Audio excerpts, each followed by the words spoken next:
Imagine a scenario where every second feels like a countdown to devastation. A 3-hour window, lasting from 9:47 p.m. to 12:51 a.m., defines what experts are calling Wave 37, an unprecedented wave of coordinated, relentless bombardment. We're not talking about a brief skirmish nor a short exchange of fire. No, this is the epitome of calculated chaos. For 3 consecutive hours, Israeli airspace was under siege from all directions, from every conceivable compass point, the very skies filled with missiles, rockets, and unmanned aerial vehicles. This was no ordinary attack. This was Wave 37, a name that will be remembered in military history as the most complex and ferocious barrage Israel has ever faced. What made this attack so unique? It wasn't just another wave in an ongoing conflict, it was a carefully orchestrated event, surpassing all previous records. The intensity and complexity of Wave 37 left Israeli defense systems at the breaking point. Despite the heavy reliance on the Iron Dome, a system designed to intercept and destroy incoming threats, the interception success rate for this specific attack dropped dramatically, plummeting from a reliable 90% to a staggering 62%. That's right, 38% of the hostile projectiles managed to breach the defenses. This drop in effectiveness wasn't just a minor failure, it was a profound indication of just how overrun the system was, highlighting a critical vulnerability. To understand the scale of the assault, we have to strip away the media sensationalism and focus on the raw data. The statistics don't lie. In the span of just 3 hours, 847 projectiles were launched against Israeli soil. That's nearly 850 missiles, rockets, and drones raining down in rapid succession. If you break it down, that's one incoming hostile projectile every 12.8 seconds. Every second, a new threat emerged, forcing Israel's defense systems to continuously fire, trying to intercept the barrage. The math behind this is chilling. Israel was engaged in a constant battle, with every layer of defense firing at maximum capacity.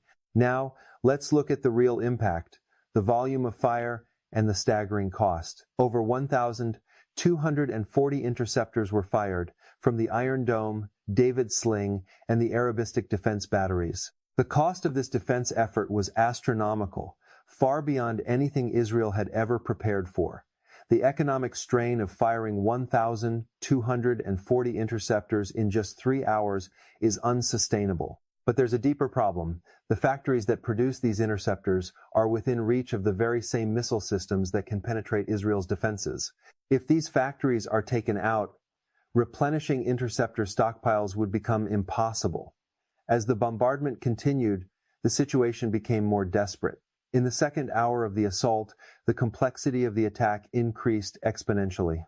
Israel's defenses were now facing not just a single type of threat, but multiple, simultaneously overwhelming systems, each designed to exploit the weaknesses of the others. By the time the clock ticked past the first hour, the true scale of the attack was becoming clearer. Wave 37 wasn't just an isolated event. It was an advanced, multifaceted strategy designed to push the limits of Israel's defense capabilities. The second wave of Shahab, 3 ballistic missiles launched by Iran, came as expected. While the Israeli defense systems, particularly the Arrow batteries, engaged these high-altitude missiles, another element of the attack was already underway. Hezbollah, situated in southern Lebanon, unleashed a volley of 180 short-range rockets aimed at Israeli cities. These rockets were different from the Shahab 3S. They were unguided and highly erratic, creating a massive challenge for the Iron Dome, which struggled to intercept them with the same precision as the ballistic missiles. As the rockets descended toward urban centers, the Iron Dome's interception rate began to degrade. While the system held steady at 87% success for the first few minutes, it wasn't enough. At least 13% of those rockets got through, hitting residential areas and critical infrastructure. The damage was catastrophic. The streets of northern Israel were now filled with casualties as civilians bore the brunt of these undirected attacks.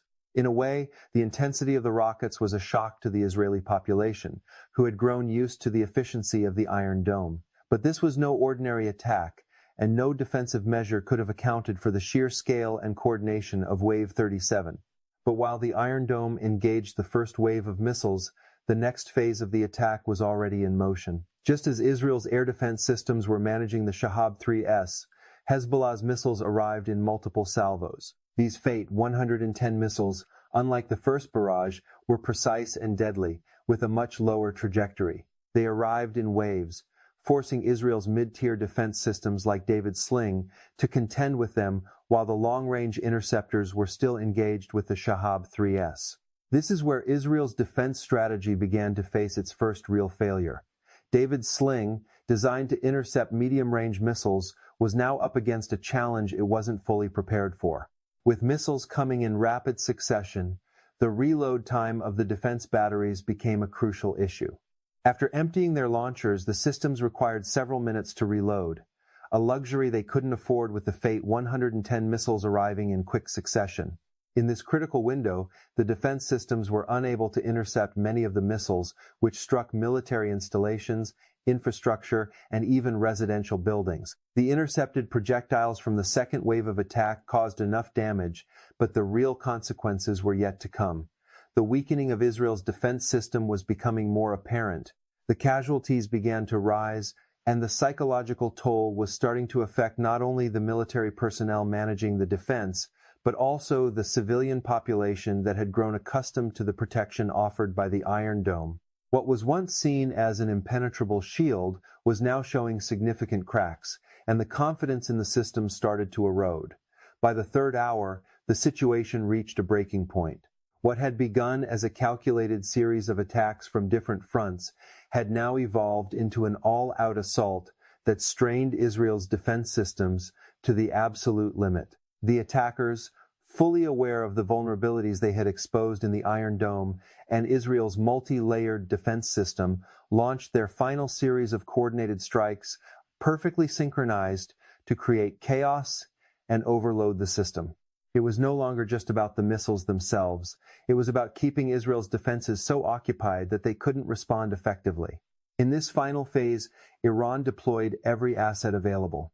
The skies above Israel were filled with ballistic missiles, medium-range missiles, cruise missiles, and drones, all coming from different fronts: Iran, Lebanon, Iraq, and Yemen. These various threat vectors arrived in overlapping waves, forcing Israel to divide its limited resources to combat multiple different targets simultaneously. With each new wave of attack, the Iron Dome was forced into frantic prioritization, attempting to calculate which targets were the most imminent and which could be allowed to pass. The sheer volume of incoming threats, coupled with the complex variations in their flight paths, created a nightmare scenario. For example, the Shahab 3 missiles, launched from Iranian territory, were high-altitude threats that Israel's aero system was designed to intercept.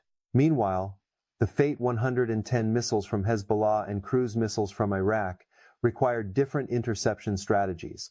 These low-flying, fast-moving cruise missiles posed a significant challenge because they used terrain-following guidance to stay hidden from radar, a tactic that made them difficult for Israel's primary defense systems to detect in time. Adding to the complexity were the slow, loud Shahed 136 drones.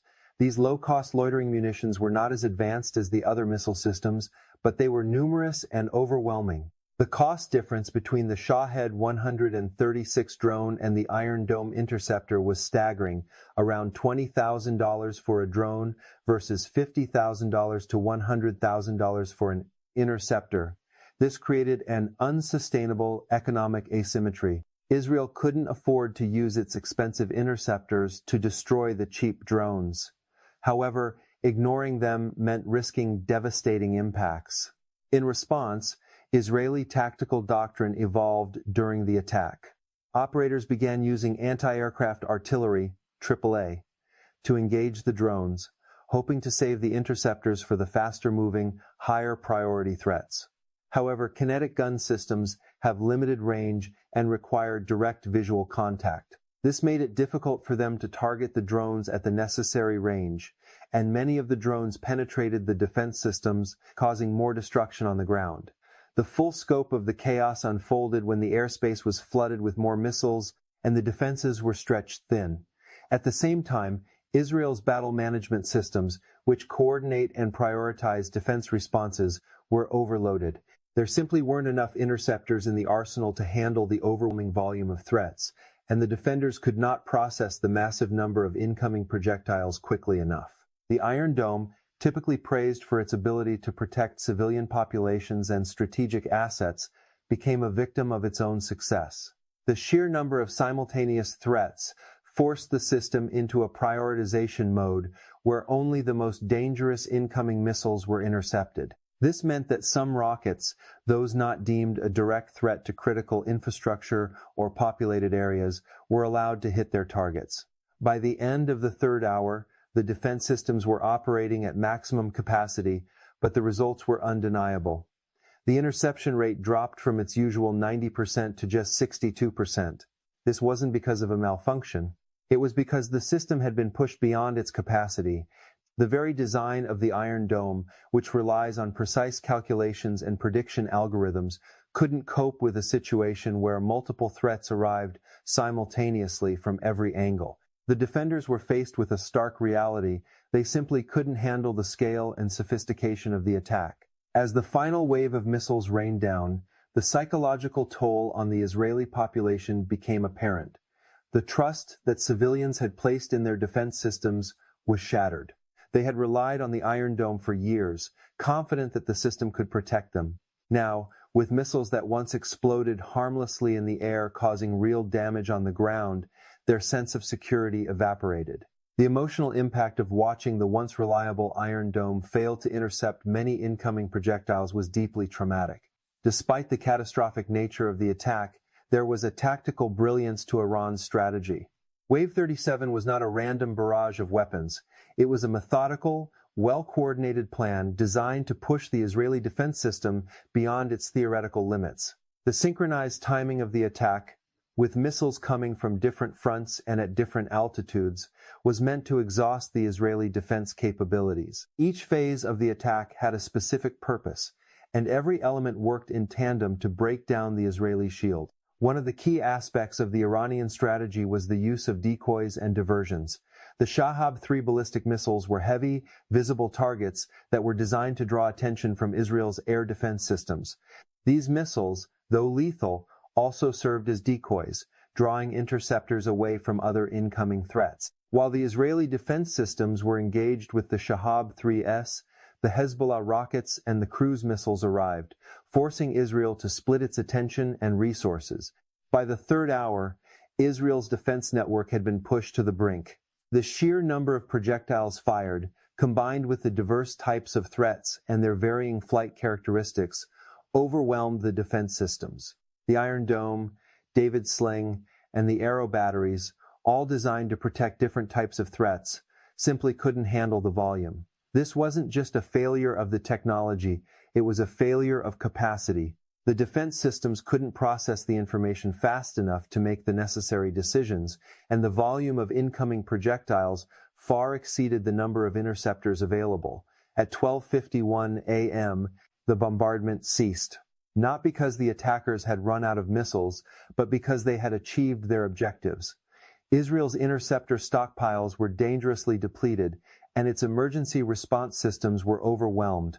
The civilian population, now deeply shaken by the failure of the Iron Dome, no longer felt safe under the protection of the air defense systems they had relied on for years. Wave 37 was a demonstration of Iran's ability to launch sustained, high-intensity attacks across multiple geographic fronts, using both proxy militias and state assets.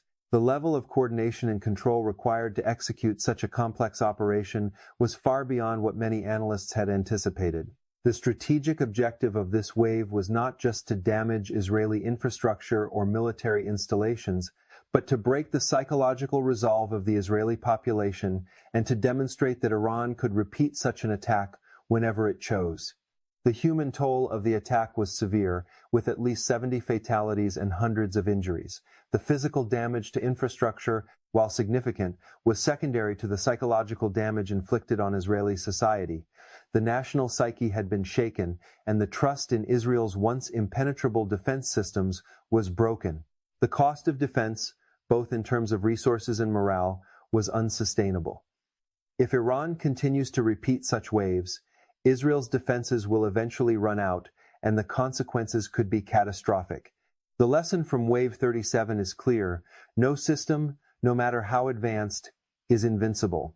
And now, as the world watches, Israel must find a way to adapt, to rebuild its defenses, and to regain the trust of its people. This is not the final wave.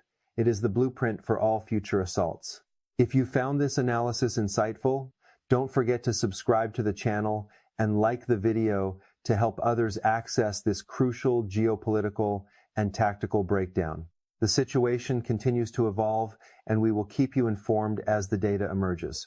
Stay tuned.